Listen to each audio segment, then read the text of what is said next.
En esta noche continuamos en nuestro estudio de Efesios capítulos 5 y 6 acerca del diseño maravilloso de Dios para la familia. Y llegamos al patrón de Dios para los hijos, el patrón de Dios para los hijos. En el primer servicio en esta mañana no mencioné el tema, pero lo hice en el segundo, que vamos a pasar de los padres ahora a los hijos. Hablamos de las esposas y los maridos y ahora pasamos, como el texto lo hace, a los hijos. Capítulo 6, versículos 1 al 3. Hijos, obedeced en el Señor a vuestros padres, porque esto es justo. Honra a tu padre y a tu madre, que es el primer mandamiento con promesa, para que te vaya bien y seas de larga vida sobre la tierra. El mundo no es un lugar fácil para los hijos, de ninguna manera. El hogar no es un lugar fácil, la sociedad no es un lugar fácil en el cual vivir. Una carta de un adolescente llegó a la revista Noticias de Estados Unidos y Reporte Mundial, y aquí está la carta. Esto es lo que este joven adolescente escribió, y cito: la economía está muerta, la unidad familiar está en problemas, el respeto hacia la autoridad es una broma. Por el precio correcto puedes comprarte un senador o un juez, o él se está comprando a una niña de 16 años para usarla durante un par de horas. El dinero no vale nada y tú no vales nada sin él. Deja de preocuparte por qué tu hijo necesita un trago antes de que pueda llegar a su clase de la mañana, por qué tu hija salió y se embarazó. Simplemente ayúdalos a enfrentar la realidad de la vida. Antes de colocarnos en categorías, simplemente recuerda que tenemos que estar a cargo de este asunto en 30 años cuando mueras, o jubilarte, o morirte de hambre de lo que has ahorrado para tu seguridad social. Lo dejo en tus manos, o ayúdanos un poco y entiéndenos un poco, o quítale al mundo su miseria y dispara los misiles y espera que la madre naturaleza tenga mejor suerte con la próxima cosa que salga del fango. Fin de la cita. Cuán triste es que el bebé de alguien llegó a eso tan pronto, pero refleja algo del temor y algo de la falta de confianza y algo del caos y la confusión y la falta de orientación y la condición perdida de una generación de hijos y jóvenes. Un proverbio chino antiguo dice: una generación planta los árboles y otra se beneficia de la sombra. En esta generación estamos viviendo con un poco de sombra. Nuestros abuelos y quizás inclusive nuestros padres, si tenemos la suficiente edad, plantaron algunos árboles en el pasado y todavía estamos disfrutando algo de la sombra. Pero esta generación no está plantando ningún árbol para la próxima. Y se van a encontrar a sí mismos en un mundo terrible con ningún lugar en donde esconderse. El joven que escribió esa carta no siente sombra alguna, no encuentra lugar alguno de comodidad, de consuelo, no encuentra lugar en donde esconderse, ni lugar de seguridad, simplemente una realidad aterradora tanto en el presente como en el futuro. Tenemos que plantar algunos árboles para que provean sombra para la generación futura. Debemos hacer algo. La próxima generación va a ser terriblemente peor que esta, y la que sigue después de esa aún peor, y estas son cosas terribles en qué pensar. Y si pensamos en ellos por un tiempo, tendremos que concluir que no puede pasar mucho tiempo antes que el anticristo llegue al mundo debido a la dirección a la que vamos. ¿Cómo podemos plantar esos árboles? ¿Cómo podemos proveerle sombra a nuestros hijos y a sus hijos y a sus hijos? La respuesta es regresar a los estándares de la palabra de Dios. Y eso es lo que lo hace tan aterrador.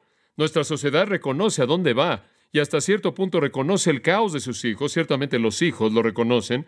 Reconocen que tiene que haber alguna provisión de esperanza y seguridad, pero al mismo tiempo se rebelan de manera abierta contra la Biblia. No quieren, como lo hemos estado señalando, sus demandas morales en su estilo de vida. No están dispuestos a someterse a los estándares que establece para su propia conducta. Y entonces hacen a un lado, desechan la única esperanza para los hijos. Por cierto, las Escrituras son muy claras acerca de lo que la Biblia tiene que decir, revelando la voluntad de Dios con respecto a la familia. Y simplemente recordándoles, remontándonos al Pentateuco, por ejemplo, en Deuteronomio capítulo 6, versículos 6 y 7, leemos: y estas palabras que yo te mando este día estarán en tu corazón y las enseñarás a tus hijos. Nuestra parte es muy simple. Enseña la palabra de Dios a tus hijos. Enséñales las Escrituras. Esa es nuestra parte. Deuteronomio 6, 6 y 7. La parte de Dios es presentada un poco antes en Deuteronomio 5, 29. Oh, que tuvieran un corazón, que me oyesen y guardaran todos mis mandamientos siempre para que les fuera bien y a sus hijos para siempre. Yo no puedo darles ese tipo de corazón. Usted no puede darles ese tipo de corazón, pero Dios puede. Y Dios anhela hacer eso. Dios tiene que darles un corazón para sus mandamientos, un corazón para su palabra. Dios tiene que llamarlos a sí mismo y debemos enseñarles. Esa enseñanza de la palabra de Dios es parte del proceso mediante el cual ellos son llamados a Dios. Y una vez llamados, esa enseñanza se vuelve el patrón en el cual ellos viven. Dios entonces está llamando a las familias a enseñar su palabra, a presentar su palabra a sus hijos. Los padres realmente se ven forzados a hacer eso. Esa es la única alternativa que tienen si desean criar a sus hijos para que amen al Señor y conozcan la bendición que viene a aquellos que obedecen. En Josué 24:15, de nuevo en el Antiguo Testamento, leemos esto. Y si mal os parece servir a Jehová, escogeos hoy a quién sirváis, si a los dioses a quienes sirvieron vuestros padres, cuando estuvieron al otro lado del río, o a los dioses de los amorreos en cuya tierra habitáis. Pero yo y mi casa serviremos a Jehová. Y esa es la decisión que tienen que tomar como padres. ¿A quién servirán? ¿Van a servir a los dioses que los rodean, a los dioses de sus padres, los dioses de la época actual? ¿O servirán al Dios vivo y verdadero? Y servirlo significa que Él toma la prioridad, el lugar prioritario en su vida, en la de su familia, y usted enseña sus verdades y preceptos a sus hijos. Por cierto, en ese texto de Josué 24:15, ahí estaba un padre tomando esa decisión. Y él tomó una decisión correcta con respecto a su familia cuando él dijo, pero yo y mi casa serviremos a Jehová. Y esa es la decisión que toda familia tiene que hacer. Esa es la encrucijada de la realidad que enfrenta la familia. Realmente no hay esperanza para la familia a nivel político. Tanto como yo estaré de acuerdo con el énfasis y el enfoque moral de la derecha religiosa, como son llamados, yo entiendo que la política no puede traer de regreso el orden a la familia. La política no puede traer de regreso la justicia al hogar. Ese es un asunto espiritual, no puede ser realizado a través de la política. No puede ser hecho a través de la educación. Los educadores están trabajando muy duro en tratar de alcanzar eso fuera de la dinámica espiritual de una revolución transformadora en el corazón llevada a cabo por el Espíritu de Dios a través de la fe en Cristo. Están esforzándose por educar a los hijos para que de alguna manera regresen a algún nivel de moralidad, el estándar por el cual no pueden ponerse de acuerdo. Usted encuentra esas personas que políticamente son muy agresivos, están intentando hacer eso, algunas lo están haciendo a nivel educativo y ninguno de los dos grupos está teniendo éxito. Solo hay una manera de llevar de regreso a la familia donde necesita estar, y eso es tomar la decisión que Josué tomó, y eso es escoger para su casa que usted, por encima de cualquier otra cosa y en primer lugar y sobre cualquier otra cosa, va a servir al Señor. Y eso significa obedecer su palabra en todo aspecto de su vida. Es tan simple como decir, escogemos el camino de Dios en lugar del camino del mundo en el asunto de nuestra familia. Y comienza en ese punto. Usted tiene que hacer ese compromiso y después comenzar a darle seguimiento. El Señor ha delineado en las Escrituras el plan para la familia y veremos cómo se desarrolla. Está ahí, es muy claro, pero en algún punto usted tiene que decidir que ese es el plan que usted va a seguir. Y cuando usted se compromete a seguirlo, no hay garantía de su éxito a menos de que usted lo siga de todo corazón y de manera total. Ahora, nuestro texto en Efesios 5 y 6 resume lo que las Escrituras dicen acerca del plan de Dios para la familia. El plan de Dios para la familia satisfecha. Ya hemos estudiado lo que Dios diseñó para la esposa, que es llamada a someterse humildemente en amor a su propio marido y hacerlo a ella, a sus hijos y su hogar el centro y realmente la circunferencia de la vida de ella. También hemos estudiado el patrón divino para el marido, quien es llamado a liderar de manera amorosa, de tal manera que él cuida, provee, se sacrifica, protege, purifica y se pierde a sí mismo en dar todo por su esposa. Y ahora llegamos a la responsabilidad de los hijos y lo que debe ser inculcado en ellos. Y dice ahí en los versículos que leímos que deben obedecer a sus padres, versículo 1. Versículo 2, deben honrar a sus padres. Obediencia y honor, obediencia y respeto es su responsabilidad. Y quisiera comenzar al hablar de los hijos en esta noche, al afirmar el hecho de que los hijos son una adición bienvenida a la familia. Y necesito decir eso en este día y esta época. Son una bendición que recibimos con gusto en la familia, en una época en la que algunas personas están diciendo que prefieren no tener hijos, como si de alguna manera fuera algo negativo en sus vidas. Salmos 127 y 128 dice que los hijos son bendición de Dios.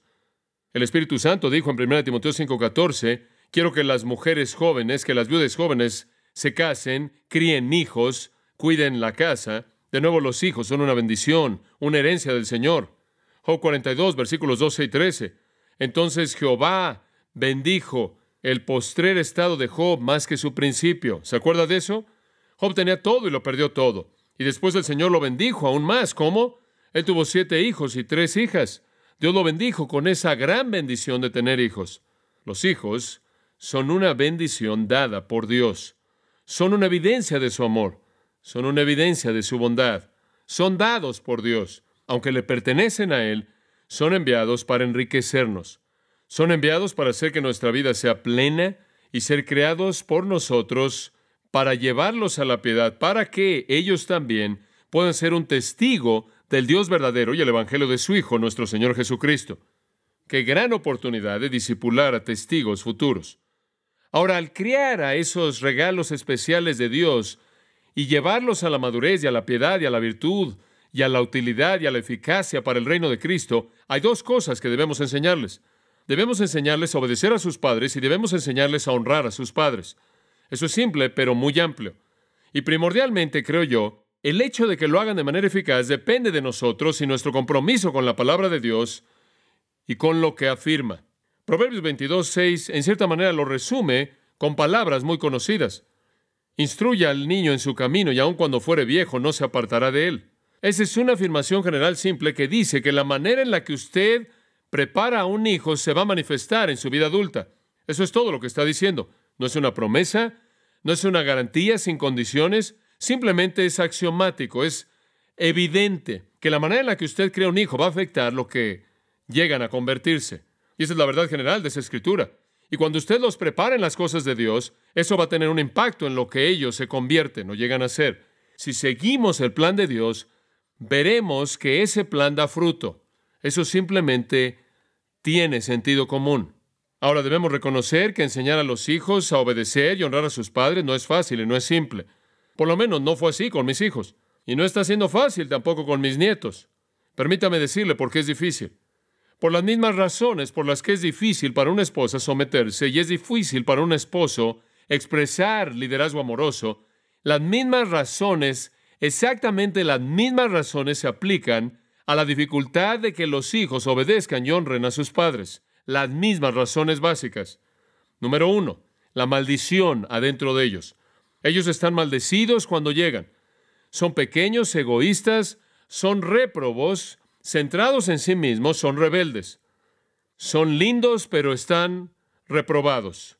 Eso es aparente cuando llegan. Ellos gritan y no comparten el dolor de nadie. Ellos gritan solo por lo suyo. No tienen compasión, no comparten interés alguno con nada de lo que está pasando en la familia. No están interesados en absoluto en la conversación. No se esfuerzan por ayudar en algo. Simplemente están preocupados consigo mismos. Creen que nadie existe más que ellos. Están bien y son maravillosos cuando avanzan poco más allá de esa época de infantes.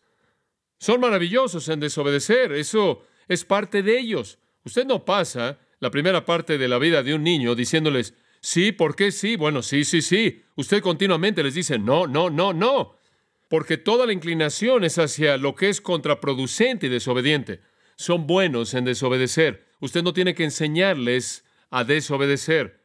Nunca nadie tuvo que enseñarle a un niño a desobedecer. Nunca nadie tuvo un niño que en algún punto dijo, ahora simplemente quiero enseñarte lo que es la desobediencia para que sepas lo que es cuando alguien más desobedezca. Mira, te voy a enseñar cómo funciona. Funciona algo así. Y usted ahí actúa como si fuera desobediente. No, no tiene que hacer eso. Tienen que ser enseñados a obedecer. Ellos son muy buenos en desobedecer. Son absolutamente egoístas, están consumidos en sí mismos de manera total. Quieren hacer lo que quieren cuando quieren. No quieren esperar para nada, son absolutamente impacientes, no les importa nada de lo que a usted le importa. El mundo entero gira en torno a ellos. Y esa es una expresión inicial de su depravación que puede ser definida de manera simple como estar consumidos consigo mismos. Entonces tienen que ser enseñados a obedecer a través de lecciones muy dolorosas. Y se rebelan en contra de eso a diferentes grados, ¿no es cierto? Algunos hijos necesitan que se les discipline mucho, mientras que otros parecen necesitar menos. vienen con un paquete un poco diferente de personalidad.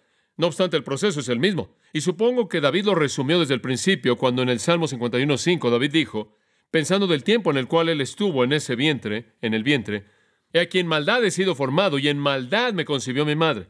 Él no quiso decir que él fue un hijo ilegítimo. Él simplemente quiere decir que desde el momento mismo de mi concepción yo era pecaminoso. Y no hay crianza, no hay preparación que ocurre en el vientre. Entonces, cuando esa pequeña vida sale, está lista para expresar su pecado. Usted tiene esa maldición interna y esa maldición interna es aparente conforme los hijos manifiestan sus primeros indicios de conducta. Y usted sabe qué depravación tan terrible se manifiesta a sí misma en un hijo no disciplinado, ¿verdad? Ya con esa inclinación pecaminosa, cuando se expone o es sobreexpuesta a un mundo malo, sobreexpuesta a la maldad, a otros niños malos, cuyas palabras y conductas se vuelven un ejemplo terrible, terrible para sus pequeños, y usted entonces se vuelve protector de eso. Sus hijos entonces son empujados en su depravación demasiado rápido hacia la edad adulta, sobreexpuestos a todo, sin la madurez o capacidad de enfrentar ese ambiente y enfrentar esas presiones, enfrentar sus pasiones. Y si no hay control fuerte, y la enseñanza de la obediencia a lo largo de ese camino, usted termina con un rebelde terrible, sobreexpuesto al pecado sexual en la música, en la literatura, en las películas, en la televisión. Los hijos son empujados a seguir patrones de pensamiento desviados antes de que puedan enfrentarlos o controlarlos. Un hijo de 12 años de edad le dijo a su papá, y cito de una carta, mira papá, ya lo he hecho todo. Drogas, alcohol, sexo, no hay nada que me quede que no conozca. Entonces, por favor, no hagas un drama de esto. Fin de la cita. Algunas personas llaman a esto el niño apresurado. Uno de los resultados es que la edad de la pubertad está siendo empujada. Ese es un resultado fisiológico de esto, bastante interesante. Ahora es 2 a 5 años antes que en el pasado, de acuerdo con encuestas de la revista Psicología Hoy. Por ejemplo, en el siglo XVIII, una de las cosas populares en Europa eran los coros de niños, pequeños niños soprano. Dejaban de cantar como sopranos, de acuerdo con la historia, en el siglo XVIII, a la edad de 18 años porque sus voces cambiaban. Ahora sus voces cambian entre la edad de los 13 y 14 en la mayoría de los casos. El crecimiento físico, llegando ya a los 1900, continuó hasta los 26 y ahora se detiene alrededor de los 18 años. La edad promedio de la pubertad en 1900 era de 14.2 años y ahora es de 12, bajando, dicen, alrededor de 4 meses por década. En 1600, la edad promedio de la pubertad se encontraba en algún punto alrededor de los 17 años de edad. Las presiones de ser expuestos de manera excesiva, las presiones del pecado, hacen que un niño sea acelerado en todo tipo de áreas conforme su alma ya inclinada al mal es sobreexpuesta. Entonces usted tiene esta depravación en ellos, reaccionando a este tipo de ambiente que hace difícil el crear a un hijo y llevarlos al control y a la armonía con los estándares de la palabra de Dios. En segundo lugar, usted no solo tiene la maldición en ellos, usted tiene el sistema fuera de ellos, al cual ya hice referencia, conforme afecta la maldición en ellos. Pero usted habla del sistema fuera de ellos. El mundo continuamente mantiene la presión en contra de ellos. Esa es la razón por la que Romanos 12:2 dice, no os conforméis a este siglo. No deje que sus hijos se conformen al mundo. El materialismo consumidor les enseña a satisfacer sus deseos egoístas. Eso es algo terrible que aprender. Simplemente en Estados Unidos pasamos más dinero en juguetes que el Producto Interno Bruto de más de 60 naciones, satisfaciendo los deseos egoístas de nuestros hijos. A los hijos se les vende una dieta constante de estar centrados en sí mismos. 200 horas de comerciales anuales es lo que ven en televisión. 22,000 comerciales esforzándose por hacerlos que estén insatisfechos o que aprendan a no estar satisfechos en general, a no gustarles lo que tienen y que cultiven el deseo de algo que usted ve en la televisión. La sociedad les enseña la rebelión en contra de la autoridad. Les enseña que lo más importante en su vida es la autoestima y que estén satisfechos al hacer lo que ellos quieren, cuando ellos quieren y como ellos lo quieren.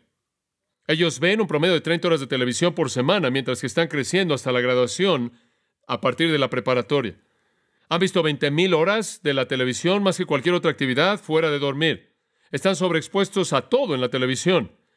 Los hijos ven más pecado en un mes que sus abuelos o sus bisabuelos probablemente vieron en su vida entera. Y los medios masivos de comunicación están promoviendo un estilo de vida anti Dios. Es sorprendente que 1 de 5 niños usa drogas 2 veces por semana, que más de 1 millón se involucran en prostitución antes de que llegan a la edad de 16 años de edad, y entre 7 y 14 millones de niños son alcohólicos. Millones necesitan ayuda en clínicas psiquiátricas. En algún punto, alrededor de 2 millones, según el Grupo de Investigación para Niños de Salud, Educación y Bienestar. Casi 2 millones de ellos reciben ayuda anualmente de agencias públicas debido a lo que se clasifica como problemas psicológicos o psiquiátricos. Y así sigue. La maldición interna, la corrupción externa. La tercera área de destrucción debilitante que se enfoca en contra de los niños no es solo lo que viene desde adentro, no es solo lo que viene adentro de ellos y lo que viene de su alrededor, sino de lo que viene en contra de ellos, lo que viene en contra de ellos. Pasa a 2 de Timoteo 3. En 2 de Timoteo capítulo 3, regresamos, hicimos comentarios acerca de esto antes, leímos acerca de la dificultad de los días postreros, de los últimos días. 2 de Timoteo 3, 1. En los últimos días vendrán tiempos peligrosos. Y en contra de los niños en nuestra generación, viene toda la naturaleza única de los últimos días, de los días postreros, en términos de corrupción, cuando los hombres son amadores de sí mismos, amadores del dinero, arrogantes, jactanciosos, desobedientes a los padres. Una de las características de los últimos días es un desafío hacia los padres. Y la sociedad lo tolera, la sociedad les enseña a rebelarse en contra de la autoridad, les enseña eso. Quieren repartir condones y pedir que ningún padre tenga el derecho de saber eso para que no pueda imponer en ese hijo sus propias convicciones religiosas. Rebeldes, indisciplinados, egoístas, sexualmente estimulados, enojados, amargados, frustrados. Niños destructivos son los productos de una sociedad que es desobediente a sus padres y que no tiene afecto natural, sin afecto natural. No tienen el amor normal de la familia. Versículo 3, la primera palabra, sin amor, astorgos, sin amor familiar natural. Obviamente tenemos una generación abusada y no amada de hijos. Los niños son vistos por muchos como una carga, de tal manera que 1/3 de todas las parejas que están en edad de tener hijos están esterilizadas de manera permanente. Los padres han dejado su amor hacia los hijos. 6 millones de niños en nuestro país. Más que eso ahora, creo que el número es mucho más que eso. Muchos millones, debemos decir, no tienen padre en el hogar en absoluto. Las madres también han salido en un abandono en el que buscan satisfacer sus deseos personales, en la búsqueda de su carrera, o sea lo que sea que ellas quieren. Y hay millones de niños que están solos, que se sientan atrás de sus puertas cerradas con llave, con las persianas cerradas, expuestos de manera excesiva a la televisión. 750,000 en adelante viven en hogares en donde no están sus padres, en instalaciones residenciales, instituciones, hospitales mentales, y otros son encarcelados en instalaciones juveniles por conducta criminal o inclusive en cárceles. Inclusive es posible en la actualidad, desde 1979, divorciarse de sus padres, un precedente establecido por una corte en Milwaukee. Este es el caos en las vidas de los niños. La filosofía de los últimos días es antifamilia. Todos sabemos eso, hemos hablado de eso. La agenda feminista es antifamilia. El movimiento homosexual es antifamilia. El enfoque del aborto es antifamilia. Uno de los autores y conferenciantes, F.M. Esfandiari, de la filosofía humanista, dijo, y cito, para liberar al niño debemos deshacernos de la paternidad, de la maternidad. No debemos conformarnos con nada menos que la eliminación total de la familia. Fin de la cita. Permítame decirle qué tan lejos ha llegado esto. En 1960, 1% de los niños menores de 18 años de edad experimentaron el divorcio de sus padres. En 1960, 1% de los hijos menores de 18 años de edad experimentaron el divorcio de sus padres. En 1990, 50%, la mitad. Estamos hablando de liberar al niño. Lo que estamos haciendo con el niño es liberarlo en la propaganda humanista socialista de nuestra época. El psicólogo humanista Richard Farson promueve los siguientes derechos para los niños. Deben ser libres del castigo físico, tener libertad para votar, tener libertad sexual total y libertad económica. ¿Qué tipo de torpeza, de incoherencia es esa? Los ingenieros sociales, remontándose a 1979, comenzaron a celebrar el Año Nacional e Internacional del Niño y llamaron a los niños a ser liberados de 4 cosas. Deben ser liberados de valores morales tradicionales, de autoridad paternal, incluyendo cualquier castigo, de discriminación religiosa y de nacionalismo, patriotismo. Y siempre me parece interesante que el 80% de los medios masivos de comunicación en Estados Unidos no tienen afiliación religiosa. Entonces promueven la idea muy bien y de manera muy agresiva. Uno de nuestros senadores de Estados Unidos me escribió una carta para decir que las fuerzas antifamilia están inclinadas en satisfacer las siguientes metas. Estas son las metas que él enlistó. Aborto para la felicidad de la madre y el padre, si hay uno en el hogar. Quieren cumplir con estas metas. Aborto, planeación familiar controlada por el gobierno, legalización del matrimonio homosexual, y va a estar aquí rápidamente, igualdad de derechos para los hijos, preparación del gobierno para los niños y sueldo mínimo para los niños para hacer tareas o quehaceres en el hogar. ¿Puede esto realmente suceder? ¿Realmente puede pasar? Enfrentamos una situación seria. El doctor Michael Novak escribió en la revista Harper, y cito, «Es obvio que la familia es el centro crítico de la fuerza social. Es el semillero de las capacidades económicas y actitudes hacia el trabajo. Es una agencia más fuerte de éxito educativo que la escuela. Y es un maestro más fuerte de la imaginación religiosa que la iglesia. La planeación política y social en un orden social sabio comienza con el lema, lo que fortalece a la familia, fortalece a la sociedad. Inclusive cuando la pobreza y la desorientación azotan a las generaciones como lo hacen con frecuencia, es la fortaleza familiar lo que defiende con mayor vigor a los individuos en contra del aislamiento o la desesperanza. El mundo alrededor de la familia es fundamentalmente injusto. El Estado y sus agentes y el sistema económico y sus agencias nunca deben ser dignos de confianza en su totalidad. Una ley inolvidable ha sido aprendida a lo largo de los desastres e injusticias de los últimos 1000 años. Si las cosas van bien con la familia, la vida vale la pena ser vivida. Cuando la familia falla, la vida se desmorona. Fin de la cita. Y Michael Novak tiene toda la razón. Desde el punto de vista simplemente de alguien que observa la familia, desde el punto de vista de la sabiduría humana, es obvio que todo está bien cuando la familia es saludable y cuando no la está. No hay esperanza para la sociedad. La única esperanza entonces para proveer sombra para la generación venidera es someternos a lo que la palabra de Dios enseña acerca de la familia y acerca de criar a los hijos. Y francamente, no es difícil entenderlo. No se necesita años y años y años. No se necesitan muchas técnicas para entenderlo. Siempre me sorprende la economía sorprendente de palabras con la que el Señor dice todo. Y lo que Él dice es esto: enseñen a sus hijos a obedecerlos y a respetarlos. Eso resume todo. Hijos, obedeced en el Señor a vuestros padres, porque esto es justo. Honra a tu padre y a tu madre, que es el primer mandamiento con promesa, para que te vaya bien y seas de larga vida sobre la tierra. Por cierto, estos son los únicos versículos en la Biblia que mandan a los hijos. A los hijos se les debe enseñar estos. Deben de manera específica ser instruidos en estas cosas. Deben ser enseñados a obedecer. Hijos, por cierto, la palabra hijos es tategna. Es la palabra general para descendencia. No necesariamente identifica un infante. Hay otra palabra para infante. Simplemente está hablando de hijos en general. No se tiene en mente una edad. Desde el nacimiento hasta que sean jóvenes, siempre y cuando estén bajo el control de los padres y el cuidado de los padres, tan pronto como tienen la suficiente edad como para saber lo que está bien y lo que está mal, deben ser enseñados a obedecer a sus padres. Esa depravación fuerte, centrada en sí mismos, tiene que ser controlada y la obediencia es la clave de eso. Deben ser enseñados a obedecer, y la palabra obedecer es hupakowo. Akowo tiene que ver con oír, hupa, debajo de, a colocarse abajo y escuchar. La obediencia es el punto. Enséñele a sus hijos a obedecer. Y realmente ese es el punto. Y le voy a decir algo. Conforme usted cría a sus hijos y usted está haciendo eso de manera coherente, van a haber ocasiones cuando peleen en contra de eso de manera agresiva que otras veces. Y esos son los momentos de batalla, cuando usted tiene que forzar de manera coherente el punto de la obediencia, de su obediencia, y hacer que la consecuencia sea lo suficientemente severa como para que entiendan el mensaje. No van a ser 10 años de batalla, van a ser 10 años de enseñanza con unas cuantas semanas aquí y allá de verdadera batalla, conforme se esfuerzan por pelear por mantener la libertad desde su propia naturaleza malvada. Esto es tan serio para Dios. Escuche lo que dice en Éxodo 21, versículos 15 y 17. El que hiriera a su padre o a su madre, ciertamente morirá. ¡Wow! Ese es respeto serio. En la economía antigua, usted le pegaba a su madre, le pegaba a su padre y estaba muerto. Y escuche lo que el resto dice, versículo 17.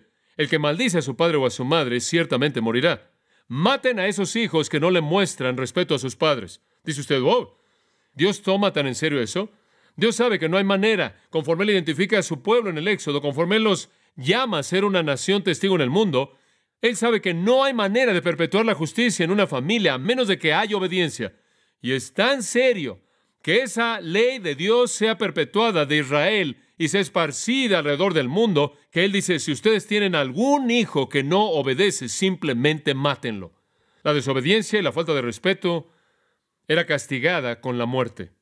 Así de serio es este asunto. Usted no puede transmitir la justicia a una generación. Usted ni siquiera puede tener una sociedad que se controla a sí mismo. Usted no puede tener nada que sea ordenado a menos de que tenga personas que han aprendido lo que es la sumisión, la obediencia y la palabra grande, dominio propio. Cuando usted le enseña a sus hijos a obedecer, usted les enseña dominio propio, usted les enseña a reprimir su depravación, cómo ganar la victoria sobre sus impulsos pecaminosos. Usted lo hace al hacer que las consecuencias sean lo suficientemente severas como para que no lo hagan. Es la única esperanza para la sociedad, es la única esperanza para la preservación de la justicia, es la única esperanza para que la verdad de Dios sea transmitida, y es una generación obediente de niños. Tan serio era esto para Dios al comienzo de esto que Él dijo, maten a los que no lo hagan. Uno podría imaginar si hubiera castigo, la pena capital para todos los hijos rebeldes, ¿qué tipo de impacto tendría?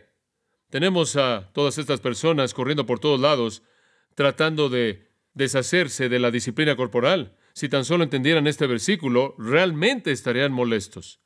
Obviamente Dios en su misericordia y su gracia, en esta época de la historia redentora, no repite este mandato aquí en Efesios. Pero desde el principio del cimiento de establecer a una nación y darle su ley, y anhelando que esa ley fuera preservada y transmitida de generación en generación, era lo suficientemente serio al principio y las implicaciones eran lo suficientemente profundas como para que Él dijera, si van a transmitir esto, tienen que tener hijos obedientes, comprometidos con el dominio propio y la justicia, y simplemente maten a los que no lo hagan. Ahora pase al libro de Proverbios conmigo, porque el libro de Proverbios es el corazón de la enseñanza de los padres a sus hijos. Cuando usted entra a Proverbios, usted está entrando al libro que básicamente les enseñaba a los padres a enseñar a sus hijos, algo que usted debe enseñar a los suyos. Capítulo 1, versículo 8. Oye, hijo mío, la instrucción de tu padre, y no dejes la enseñanza de tu madre, porque serán adorno de gracia a tu cabeza y adorno a tu cuello. ¿Sabe lo que eso significa? Lo harán una persona hermosa, lo harán una persona llena de gracia. Te van a bendecir, escucha lo que tu padre y madre te enseñan. Capítulo 2, versículo 1. Hijo mío, si recibieres mis palabras y guardares mis mandamientos dentro de ti, si inclinares tu oído a la sabiduría e inclinares tu corazón al entendimiento.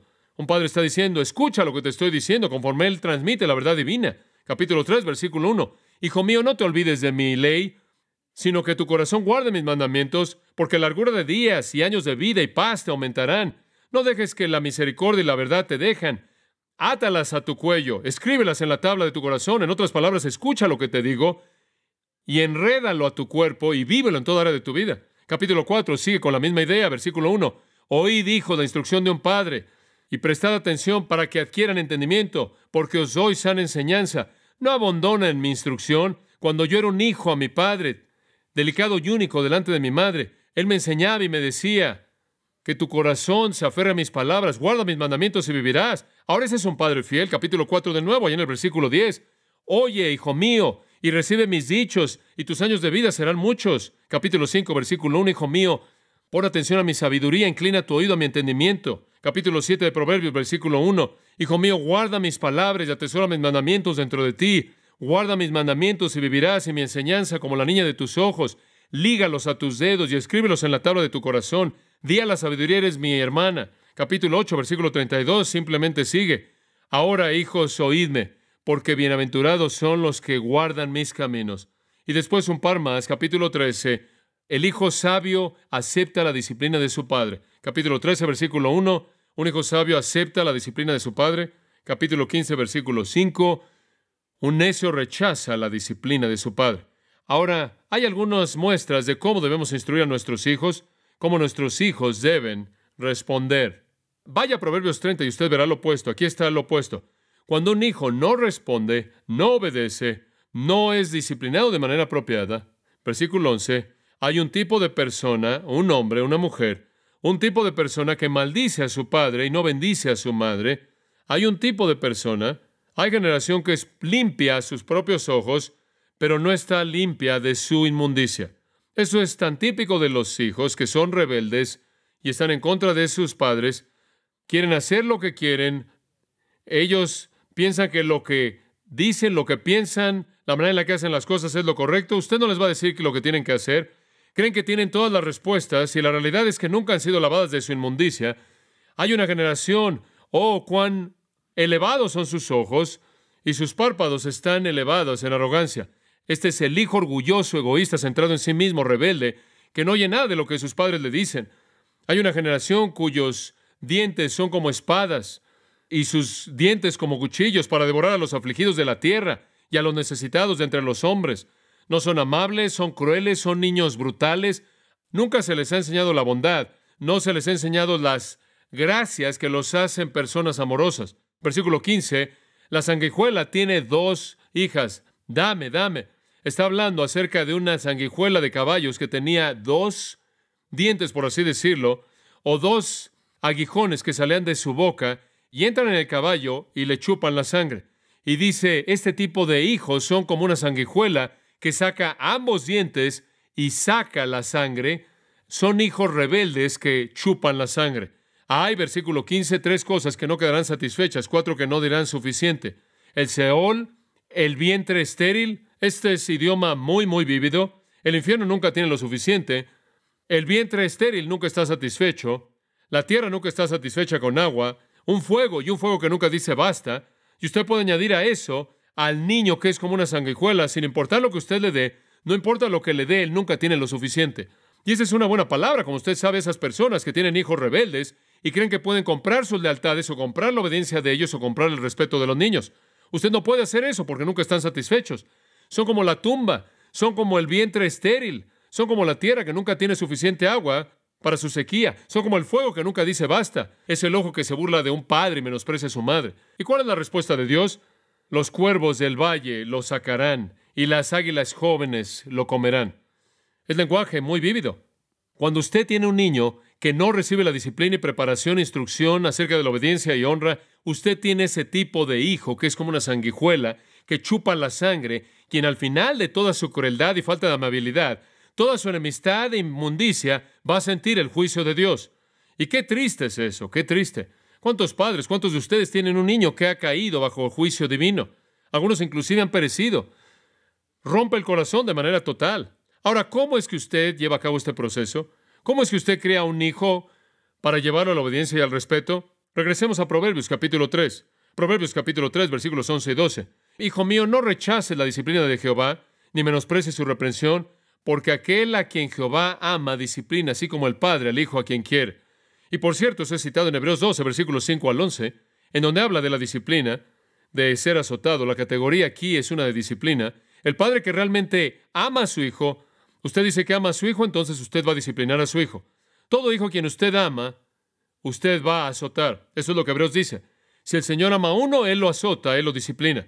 Y es triste por el momento, pero tiene el efecto del fruto apacible de justicia. Entonces, en primer lugar, aprendemos aquí que el proceso de enseñarle la obediencia y el respeto es un proceso de disciplina. La disciplina simplemente puede ser definida en estos términos. La disciplina es esa función mediante la cual los padres recompensan la obediencia y castigan la desobediencia. Eso es disciplina. No conformarse con el estándar divino resulta en consecuencias negativas. La conformidad al estándar divino resulta en consecuencias positivas. Eso es exactamente cómo nos disciplina Dios. Dice usted, ¿cree usted en recompensa positiva? Absolutamente, absolutamente. También creo en recompensa negativa. Dice usted, ¿debes tratar de motivar a tus hijos a través de una recompensa positiva? Absolutamente, claro. ¿Acaso Dios no nos motiva con eso? ¿Acaso Él no nos promete bien? ¿Acaso Él no promete bendición? ¿No dijo Él que el niño que obedece va a tener una vida larga en la tierra? De hecho, la única motivación dada en Efesios 6 es una motivación positiva. No hay una amenaza ahí. Es bueno decirle a su hijo, si tú haces esto, te voy a recompensar de esta manera, sabiendo que el niño desea esa recompensa. La disciplina involucra a ambos. La disciplina es muy simple. Es dar la recompensa apropiada por la conducta. Y cuando digo conducta, no quiero decir simplemente lo que hacen, también quiero decir lo que dicen y también quiero decir la actitud. Y yo le puedo decir, también mis hijos lo pueden confirmar. fueron disciplinados mucho más por sus actitudes que por lo que hicieron. Y si usted comienza con la actitud, no va a llegar con tanta rapidez al acto. Tratamos de aplicar la disciplina en el punto inicial de la actitud. Ahora observe el capítulo 6 de Proverbios y hablemos un poco más de este proceso de disciplina. En el 6:20, hijo mío, guarda el mandamiento de tu padre y no dejes la enseñanza de tu madre. Átalos continuamente en tu corazón, lígalos a tu cuello. Cuando camines te guiarán, cuando duermas te guardarán, cuando te despiertes, me encanta esto, te hablarán. Porque el mandamiento es lámpara y la enseñanza es luz. Y camino de vida las reprensiones que te instruyen. Lo que usted hace es vaciarles la palabra de Dios a ellos para que informe su conciencia y les hable. Ahora recuerde usted que cuando estábamos estudiando la conciencia al principio de nuestra mirada de 2 de Corintios, le expliqué que la conciencia no tiene moralidad. La conciencia simplemente es un sistema de advertencia. Es una campana, es un silbato, es una alarma, es una luz roja. Eso es todo. La conciencia reacciona al sistema moral en la mente. Reacciona a su estándar moral más elevado. Ahora, un niño que nació al mundo tiene la ley de Dios escrita, ¿en dónde? En el corazón. Romanos 2. La ley de Dios está escrita en el corazón, está ahí. Ellos distinguen lo que está bien de lo que está mal, simplemente les encanta lo que está mal. Y deben ser entrenados, deben ser enseñados a hacer lo que está bien.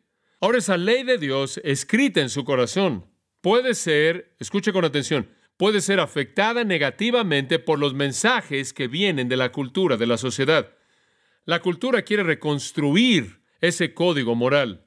Quiere entrar con mentiras. Quiere reformar su sistema moral entero. Su sistema moral ético entero. Y si tiene éxito en hacer eso, entonces la conciencia, la cual es el área de advertencia que se prende cuando usted lo viola, entonces está mal informada. Está mal informada.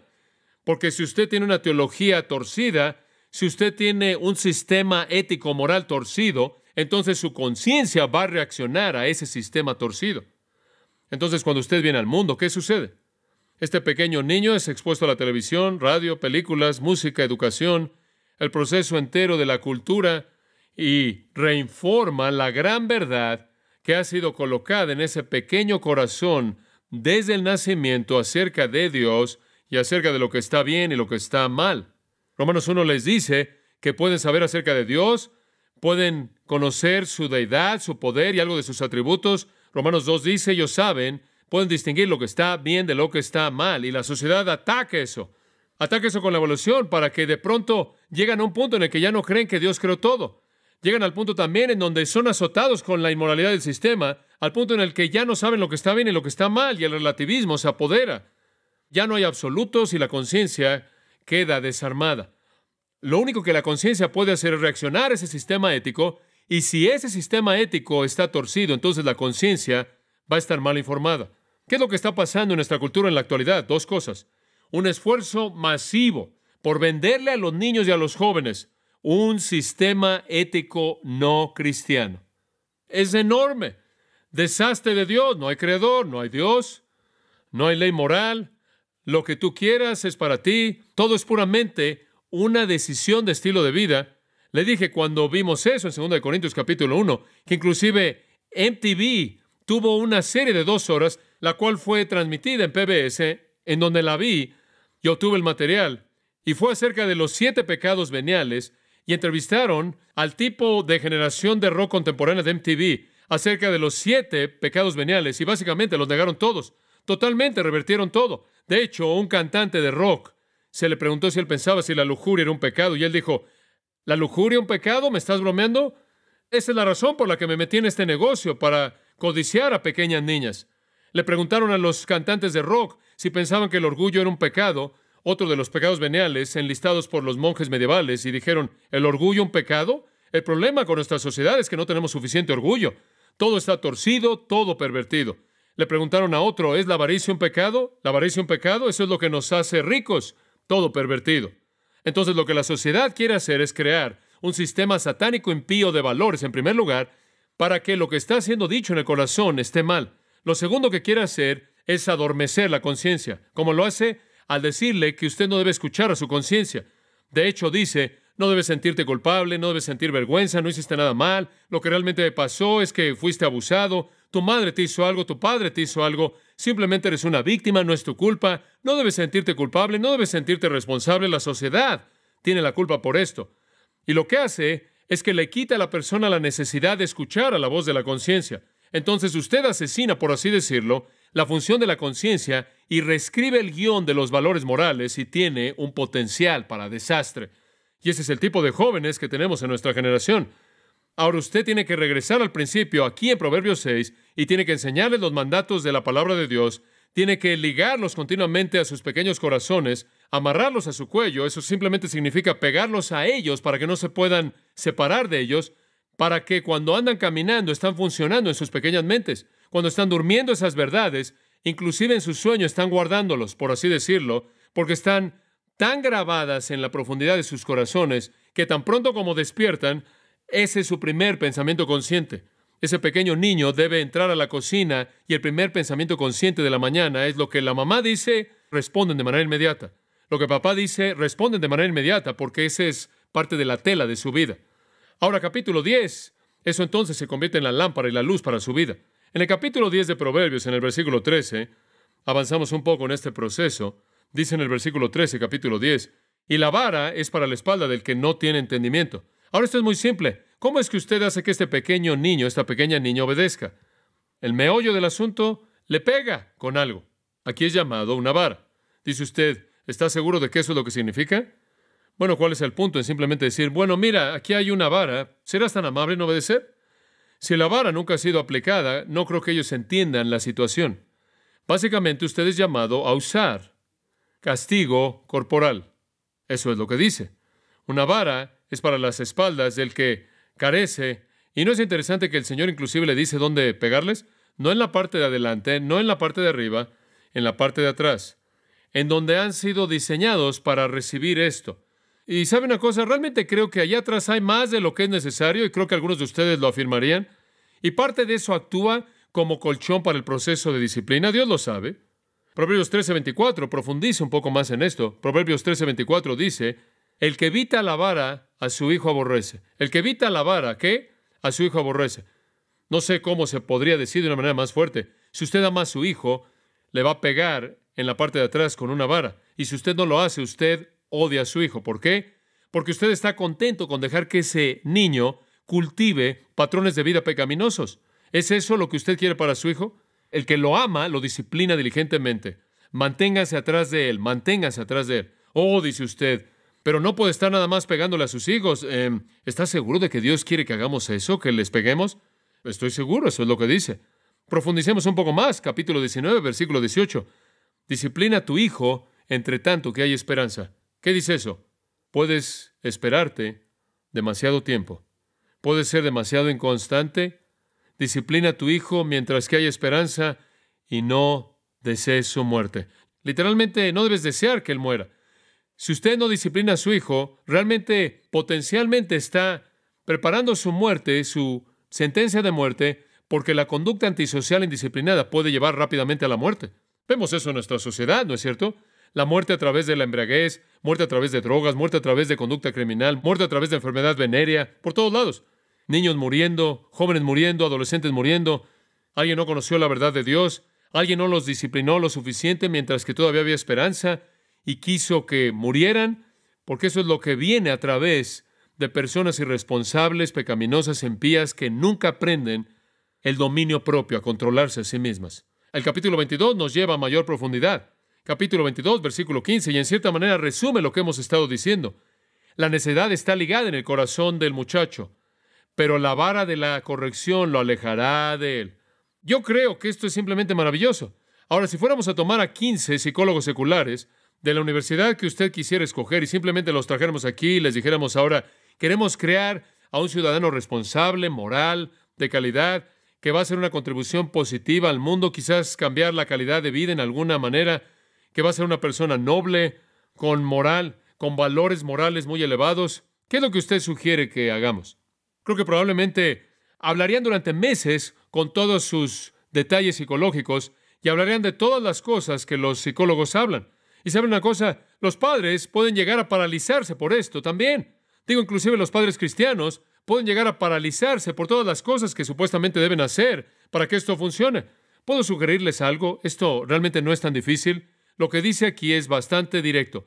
Usted tiene un hijo depravado y necio. Si usted no quiere que sea tan necio, disciplínelo. Eso es todo. Ahora, si usted se pusiera de pie en medio de una gran conferencia de psicólogos acerca de la conducta de los niños y dijera eso, lo expulsarían de la puerta y después lo demandarían por abuso. Por eso es lo que la Biblia dice. La necedad está ligada en el corazón del muchacho, es parte de su naturaleza depravada, y la manera de deshacerse de eso, ¿no es maravilloso que Dios lo ha hecho tan simple? Simplemente aplica dolor en ellos, y ellos finalmente van a decir, no creo que voy a hacer eso, porque cuando lo hago, me duele. Me tomó mucho tiempo entender ese mensaje conforme crecía, pero finalmente entendí el mensaje, que el dolor no era particularmente algo que disfrutaba. Mi madre me dice que ella se sentía culpable porque me disciplinaba con tanta frecuencia y tan duro. Escuche, solo le puedo agradecer a mi madre por lo que hizo. Si no lo hubiera hecho, quién sabe qué tipo de persona criminal podría haber llegado a ser. Dice usted, pero podrías lastimar a tu hijo. De alguna manera puedes herirlo, podrías dejar algunas cicatrices emocionales en tu hijo. Mire, la Biblia dice que usted tiene un hijo necio, está en la profundidad de su corazón. ¿No es maravilloso que usted no tiene que hacer algún tipo de preparación psicológica con el niño durante 14 años para sacarlo? Lo único que tiene que hacer es disciplinarlo. Digo, ni siquiera tiene que ir a la universidad para hacer eso. Dice usted, pero podría lastimarlo. Podría, ve el capítulo 23. Esto es para todos ustedes los que tienen un poco de temor. Versículo 13. No retenga la disciplina del niño. No la retengas. Digo, es tan directo. Aunque le pegues con la vara, no morirá. No lo va a matar. Van a sobrevivir. Porque esa es la respuesta típica. No quiero lastimarlo. Temo que si lo lastimo, no le voy a caer bien. Y usted oye eso todo el tiempo. Yo no me atrevo a hacer eso. No me va a querer. Ahora, Él lo va a amar a usted porque le va a mostrar el camino de la justicia. No, adelante, disciplínelo. Ciertamente no morirá. Me encanta eso. Inclusive indica que el escritor de Proverbios tenía un sentido del humor. No lo vas a matar. Te voy a decir lo que vas a hacer. Lo vas a disciplinar con la vara y vas a librar su alma del infierno. ¿Qué tan importante es disciplinar a sus hijos? ¿Diría usted que es algo importante? Yo diría que es algo muy importante. Creo que de esto es lo que está hablando. ¿Qué promesas? ¿Sabe una cosa? Siempre estamos buscando promesas en la Biblia y son prácticas. Esto es práctica. Digo, usted no tiene que salir a preguntarse lo que quise decir por lo que dije, ¿verdad? ¿Qué estamos diciendo aquí? Estamos diciendo que los niños tienen que ser enseñados a obedecer porque su depravación lo resiste. Muy bien, vaya al capítulo 29 y vamos a ver nuestra última mirada a esto. El versículo 15 le permite darle un pequeño discurso mientras que los está disciplinando. Dice, la vara y la reprensión dan sabiduría. Y francamente, mis propios hijos preferirían que los disciplinara que les diera el discurso. Eso es algo difícil cuando tu papá es el predicador y tienes que escuchar un sermón largo. Simplemente pégame y ya déjame salir. Pero usted tiene la libertad de dar ese discurso. La vara y la reprensión. Usted debe hacer que tenga sentido esto, explicarle lo que está pasando, darle sabiduría. Pero escuche, un niño que hace lo que quiere avergüenza a su madre. Usted no puede dejar que su hijo haga lo que quiere. Versículo 17, corrige a tu hijo y te dará descanso y traerá deleite a tu alma. ¿Qué tan claro es eso? Disciplina, corrección, la vara. La clave es que los niños deben ser instruidos para que obedezcan al sufrir consecuencias dolorosas cuando no obedecen. Deben ser instruidos para que honren y respeten a sus padres, para que sean castigados no solo por la desobediencia, sino por la falta de respeto, por la deshonra. Consecuencias por la desobediencia. Ahora, la razón por la que hacemos esto es porque tenemos que guiar a nuestros hijos. Tenemos que llevarlos al lugar de la justicia. ¿Cómo hacemos eso? Bueno, hablaremos de eso un poco más la próxima vez. Hablaremos lo que significa en el Señor, en el espíritu de agradar a Cristo. Y también voy a hablar acerca de cómo evangelizar a sus hijos. Cuando usted quiere evangelizar a sus pequeños, ¿cómo lo hace? Dice, Dios te ama y tiene un plan maravilloso para tu vida. ¿O les predicas un sermón acerca del infierno? ¿Los asustas con las realidades del infierno o los atraes con la bendición del cielo? Oremos juntos. Señor, nos has dado una palabra tan clara acerca de esto. Oh Señor, ayúdanos a poder plantar los árboles que proveerán la sombra para los hijos preciados del futuro. Te doy gracias por estas familias maravillosas en nuestra iglesia que han hecho esto, que están creando una generación piadosa. Te doy gracias por el gozo en mi propio corazón de estar en esta generación, por suficiente tiempo como para ver una tercera generación que está creciendo. Cuán maravilloso, qué maravilloso es ver a tantas familias que han disciplinado a sus hijos y están siendo creados en la disciplina y amonestación del Señor. Qué maravilloso es ver a niños aprendiendo versículos bíblicos, niños amando las Escrituras, niños amando a Jesús, niños amando a la mamá y al papá y al abuelito y a la abuelita, niños amándose unos a otros, niños que quieren servirte, que te quieren honrar, que te quieren obedecer como sus padres. Señor, qué maravilloso y qué tan importante es esto, qué crucial. Ayúdanos a ser padres fieles en el proceso de disciplina y reconocer también que es nuestra obediencia lo que se vuelve el modelo para la obediencia de ellos. Es nuestro respeto el uno al otro, como madre y padre, que les muestra lo que el respeto hacia nosotros debe ser. Es cuando yo respeto a mi esposa y ella me respeta a mí, que ellos entienden lo que es el respeto. Y es cuando ambos te obedecemos a ti que entienden lo que la obediencia significa. Y Señor, haznos fieles en esta área, para que tú seas honrado en nuestras vidas y en nuestras familias, y otra generación de hijos piadosos puedan volverse testigos clave si Jesús se tardara con las generaciones venideras. Danos familias, Señor, como tú lo has diseñado, y que no seamos arrastrados por esta cultura y así fracasemos en proveer sombra para los niños que están por venir. Nos comprometemos a nosotros mismos de manera fresca y nueva con esto, como padres y abuelos y como iglesia, colectivamente, que sirvamos de esta manera para tu gloria en el nombre de Cristo. Amén.